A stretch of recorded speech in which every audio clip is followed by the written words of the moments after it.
নমস্কাৰ বন্ধু বান্ধৱীসকল আপোনালোকক পুনৰবাৰ নতুন এক ভিডিঅ'ত স্বাগতম জনাইছো বন্ধু বান্ধৱীসকল আপোনাকো লাগে নেকি চৰকাৰী সহায় মুখ্যমন্ত্ৰী হিমন্ত বিশ্ব শৰ্মাই আজি কেইবাটাও ডাঙৰ ঘোষণা কৰে যিকেইটা আপুনি অসমবাসী হিচাপে জনাটো বহুত জৰুৰী লগতে বতৰ বিজ্ঞান কেন্দ্ৰও কৰিছে এক ডাঙৰ সতৰ্কবাণী জাৰি যিকোনো মুহূৰ্তত ভুটানে পানী এৰিব পাৰে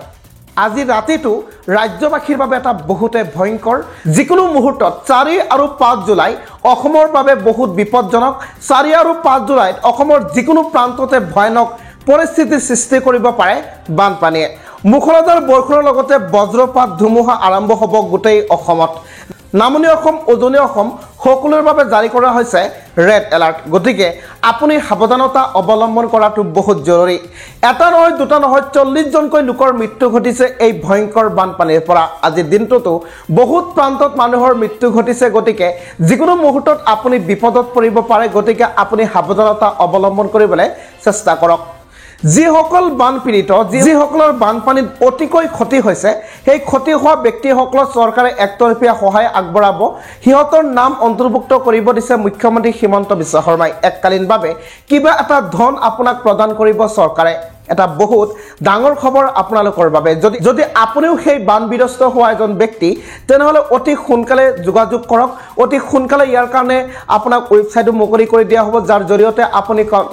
জৰিয়তে আপোনাৰ নাম অন্তৰ্ভুক্ত কৰিব পাৰে নাই বা আপোনাৰ ঘৰতো আহিব পাৰে তেনেকুৱা এজন ব্যক্তি এজেন্ট যে আপোনাৰ নাম ঠিকনা লৈ যাব আপোনাৰ বেংক একাউণ্ট লৈ যাব যেটো একাউণ্টত আপোনাক পইচা দিব ইয়াৰ লগতে মুখ্যমন্ত্ৰী হিমন্ত বিশ্ব শৰ্মাই আজিৰ মন্তব্য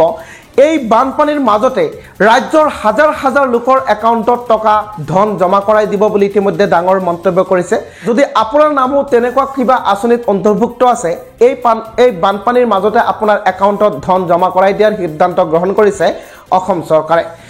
বন্ধু বান্ধৱীসকল নামনি অসম আৰু উজনি অসম দুটা প্ৰান্ততে ভয়ানক পৰিস্থিতিৰ সৃষ্টি হৈ আছে বানপানীয়ে কালৰূপ ধাৰণ কৰিছে বানপানী শেষ নহয় অহা 8 তাৰিখলৈকে অৰ্থাৎ 8 জুলাইলৈকে অসমৰ পৰা কেতিয়াও বৰষুণ শেষ নহব বানপানীয়ে তাণ্ডৱ আৰম্ভ কৰিব ইয়াৰ লগতে এটা ভয়ংকৰ খবৰ লাভ কৰা গৈছে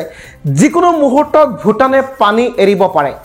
আজি ৰাতিটো ৰাজ্যবাসীৰ বাবে এটা বহুতে ভয়ংকৰ গতিকে যিকোনো মুহূৰ্তত আপোনাৰ লগত বিপদ ঘটিব পাৰে ভুটানে পানী এৰিব আজি এটা ডাঙৰ খবৰ লাভ কৰা গৈছে যদি আপুনি নামনি অসমৰ নাইবা কিবা চৰ অঞ্চলৰ কিবা ব্যক্তি তাৰ পৰা এতিয়া আতৰিয়া হক নহলে আপুনি বিপদত পৰিব পাৰে বন্ধু বান্ধৱীসকল এনেবোৰ খবৰ নিতৌ পাই থাকিবলৈ আমাৰ এই চেনেলটো সাবস্ক্ৰাইব কৰিব লগতে এই ভিডিঅ'টোত আপুনি এটা লাইক কৰি দিব ধন্যবাদ